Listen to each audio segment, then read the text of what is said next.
ہماری اگلی کنٹیسٹنٹ ہیں علینا بطول. جی علینا. 10 محرم سن 61 ہجری کا سورج طلوع ہوتا ہے.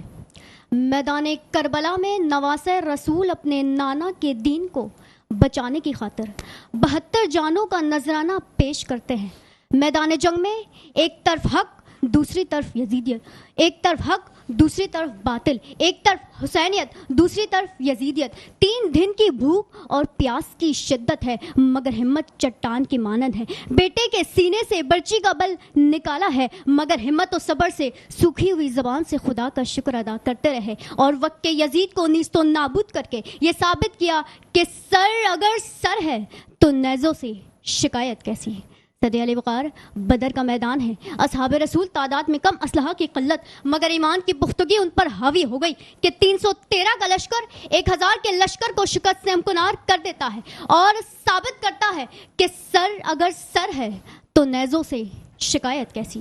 صدی علی وقار 6 ستمبر 1965 میں ہمارے نوجوانوں نے اپنے سینوں پہ بم مار کر دشمنوں کے ٹینکوں کو تہس نہس کر کے یہ ثابت کیا کہ سر اگر سر ہے تو نیزوں سے شکایت کیسی ہے.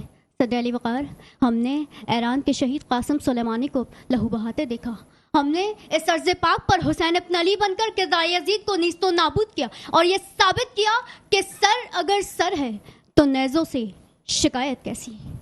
صدی علی وقار آج میں فلسطین کی اس ننھی مجاہدہ کی عظمت کو سلام پیش کرتی ہوں کہ جس نے اپنی ننھی سی جان پر بم باندھ کر یہودیوں کو واصل جہنم کیا اور یہ ثابت کیا کہ سر اگر سر ہے تو نیزوں سے شکایت کیسی.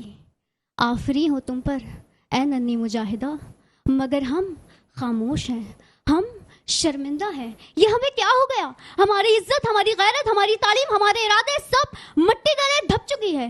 مگر اقبال نا امید نہیں اقبال اپنی کشتے ویراں سے ذرا نم ہوٹے مٹی بڑی زرخیز ہے ساکی. شکریہ.